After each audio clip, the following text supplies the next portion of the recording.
Bonsoir Xavier, vous êtes ce soir avec le fondateur du festival. Oui, avec Hugues Barbotin, l'un des 3 cofondateurs et directeur du festival. Donc vous étiez là au tout début, il y a 13 ans, quand le festival n'attirait que quelques milliers de spectateurs.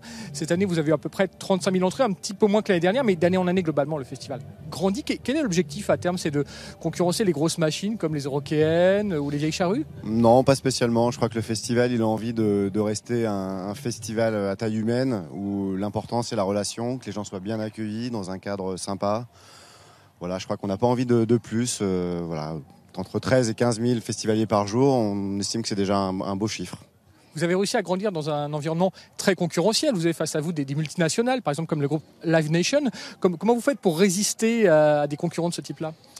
C'est vrai qu'on réfléchit vraiment à créer une identité particulière. On a envie que les gens viennent avant tout pour l'événement, pour le festival, passer 3 jours sur ce site, se balader, se promener. Donc on sort un peu des logiques de tête d'affiche qu'on peut retrouver sur beaucoup de festivals, et on est plutôt dans une logique de proposition originale, d'émergence, de mélange d'artistes, et on a envie de donner aux gens envie de découvrir des choses, et surtout de profiter d'un site super sur le domaine de Candé.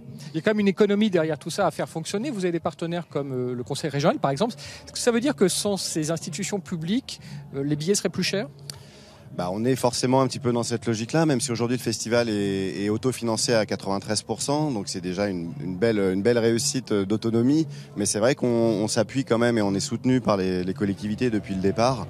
On les remercie d'ailleurs parce que ça permet justement de pouvoir proposer des choses un petit peu différentes et puis de prendre un peu de risque sur certains éléments. Et c'est vrai que sans ce soutien, ce serait un petit peu plus compliqué. Donc c'est un des éléments du modèle économique du festival. Alors, il y a quelque chose qui est très lié à l'image du festival, c'est votre côté écolo. On a vu tout ce que vous faites pour la gestion des déchets. Et il y a certains groupes qui sont particulièrement en accord avec cette ligne. Par exemple, les Anglais de Snap Ankles qu'on a vu hier, qu'on va découvrir dans ce reportage où il sera aussi question des Liminianas. À les voir comme ça, on pourrait penser qu'ils se sont rencontrés dans un camp de scouts et qu'ils sortent à peine de leur forêt. Mais non, les membres de Snap Ankles, qu'on peut traduire par cheville cassée, vivent à Londres et jouent ensemble depuis 7 ans.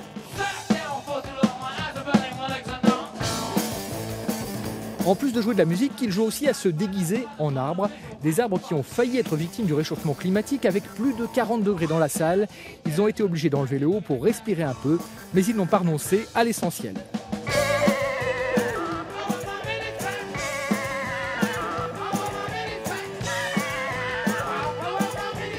Au-delà de ces innovations vestimentaires, les Snap Ankles savent aussi être créatifs dans le domaine musical. Quelque part entre le rock et l'électro, on appelle ça comme on veut, mais leur son peut donner envie de bouger son corps dans tous les sens.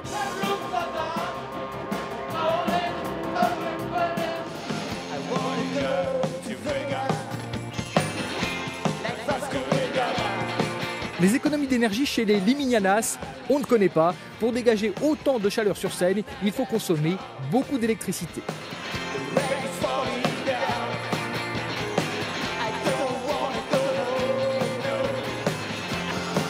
Pour ceux qui ne les connaissent pas encore, il y a 4 choses essentielles à savoir sur les Liminianas. Notez bien. Petit 1, ce groupe c'est surtout un couple originaire de Perpignan. Marie la batteuse, Lionel le guitariste, rejoint sur scène par d'autres musiciens. Petit 2, Liminianas, c'est tout simplement le nom de famille de Lionel. Petit 3, les Liminianas ont beaucoup de fans aux États-Unis, dont Anton Newcombe, l'incontrôlable créateur du Brian Johnson Massacre, qui a produit leur dernier album. Petit 4, les Liminianas, sur scène comme sur disque, c'est vachement bien.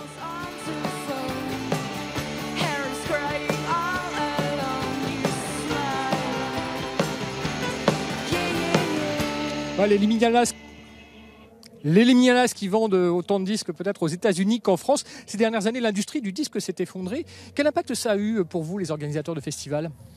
Je pense surtout que les producteurs, les artistes se sont tournés vers les festivals, qui est devenu finalement la nouvelle source pour eux de financement. Et il y a tellement de festivals aujourd'hui en France, je pense qu'il y a eu un vrai transfert, clairement, du disque sur le live. Ça veut dire qu'il faut payer les artistes un peu plus alors ? Ça veut dire qu'on les paye alors toujours un peu plus chaque année en effet, mais ça c'est l'effet de marché.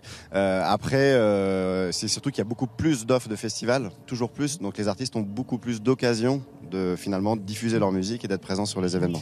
Hugues Barbotin, merci d'avoir été avec nous, merci et au revoir, puisqu'on a appris tout à l'heure que vous ne serez plus là l'année prochaine, vous confirmez? Ouais, je serai peut-être pas très très loin quand même, mais je serai plus directeur de l'association. Okay, merci et bonne soirée, une soirée où on pourra entendre Feu Chatterton qu'on verra demain dans ce journal.